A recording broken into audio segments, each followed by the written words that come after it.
it's the Iowa Prairie Girl coming to you from the Clay Banks of Sarasota County. The Clay Banks are a woods that are southeast of Mason City, Iowa, and it's run by the County Conservation Board of Sarasota County. So it is April 14th, it's a Sunday afternoon, and I have been looking for some spring wildflowers.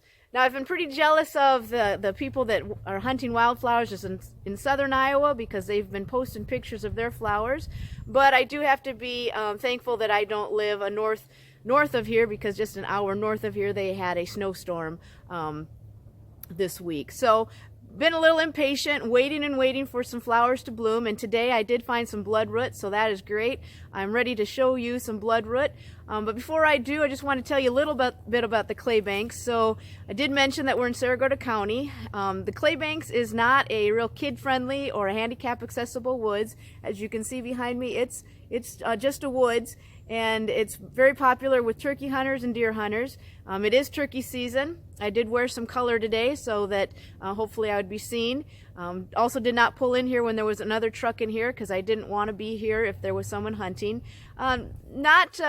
Mostly to respect that hunter, but also because I don't know that all the hunters are very safe. So make sure that I'm safe, that my dog is safe, because not everyone knows how to hunt safely. The other thing about the Clay Banks is it's pretty popular. I'm going to show you my leave no trace practice here today. Pretty popular with, I don't know, I'm guessing high schoolers. So picked up a lot of beer cans and shotgun shells today. So that's the type of place that the Clay Banks is. But it is awesome in the springtime for spring woodland wildflowers. So I like to come here in the springtime through about maybe the beginning of June. After that, it's almost impassable to get through into this woods. So today we're going to look at bloodroot, and been working kind of hard here. The sun isn't really in my favor for this video, and trying to figure out how I'm going to get down and show you the bloodroot and talk to you about it. But we'll get down to the forest floor and look at bloodroot in just a second. Okay, so now we're down on the forest floor, and right in front of me here I have the bloodroot. So the bloodroot is a forest wildflower. It blooms earlier in the spring. It all depends on what type of spring we're having. It could bloom in March or it could bloom in May. It only blooms for a short time though. Once it does have the right temperatures to bloom, it'll only bloom for about 2 weeks. It's called an ephemeral. An ephemeral means lasts for only a short amount of time. Most ephemerals, the petals will stay on for about a day or two. Of course, and they might stay on longer too. It all depends on the weather. If we have a real windy day, if we have a heavy rainfall, the petals will fall off. But if we have some real mild weather, the petals might stay on longer. The other thing about blooming in the springtime is that we don't have a canopy yet. The trees haven't bloomed yet, so these plants still get some sunlight in the woods. And so that's part of their early blooming process. The other neat thing about bloodroot is that since they bloom early in the spring, they spend the rest of the growing season storing up energy, storing up food for themselves so that they are able to bloom early in the spring. It takes a lot of energy for a plant to make a blossom, and so they store up all that energy all winter long so that they can be one of the first flowers to bloom in the spring, which is a good thing for the early insects. Bloodroot is an early food for early insects. It does not have any nectar though. It's just a pollen plant, and so the early insects can come and get that pollen off of the bloodroot.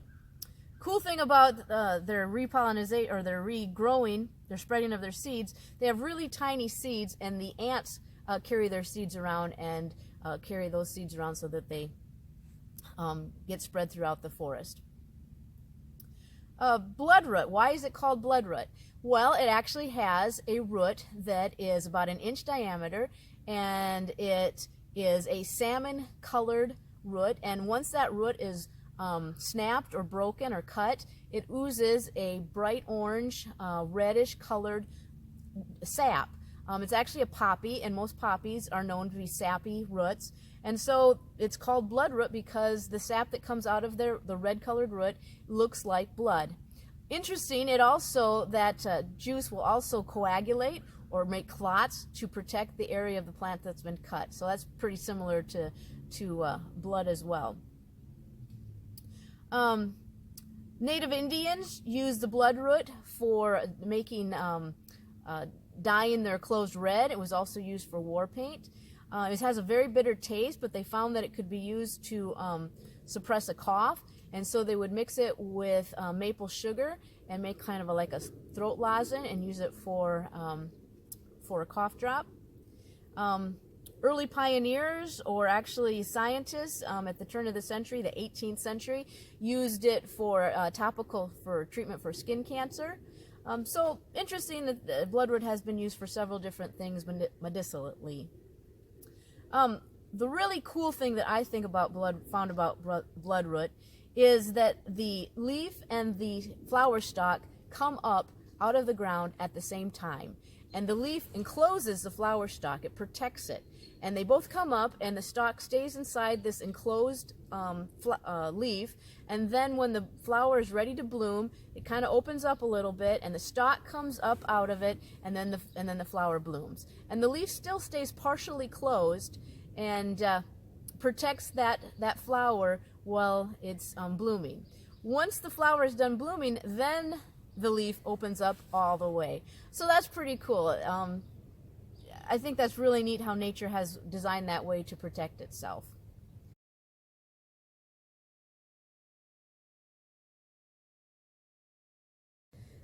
If you are interested in learning about wildflowers and their identification, I would suggest that bloodroot would be one that you would start with.